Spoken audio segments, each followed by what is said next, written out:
Anyone remember asymmetrical multiplayer games? Those games that pitted 4 players against 1 player, with the one typically controlling a much more powerful character to compensate?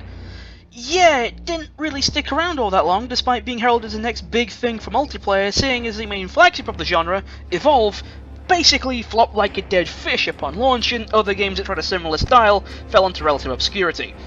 So it honestly says a lot about the quality and staying power of Dead by Daylight in that it managed to basically outlast nearly every other game like it.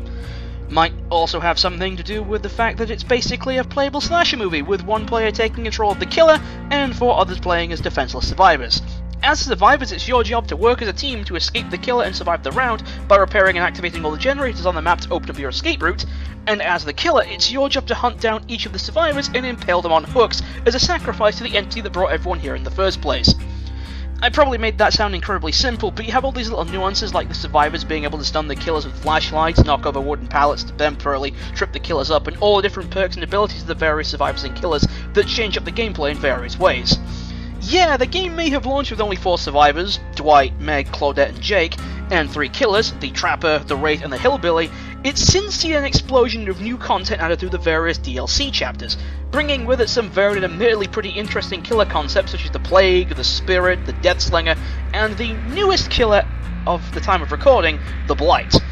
We even got some guest characters on both sides in the form of horror icons Michael Myers, Leatherface, and Freddy Krueger, unexpected but welcome picks in the form of Left 4 Dead's Bill Overbeck, and the living legend that is Ash Williams, the Demogorgon, plus Nancy and Steve from the hit Netflix series Stranger Things, and the most surprising pick of all, Heather Mason and Pyramid Head from Silent Hill.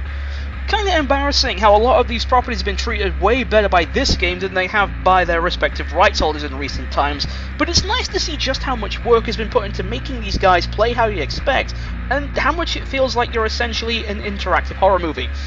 The game is basically one giant love letter to the horror genre, and I wouldn't have it any other way. Now, if we could just get Pennywise, that'd be great.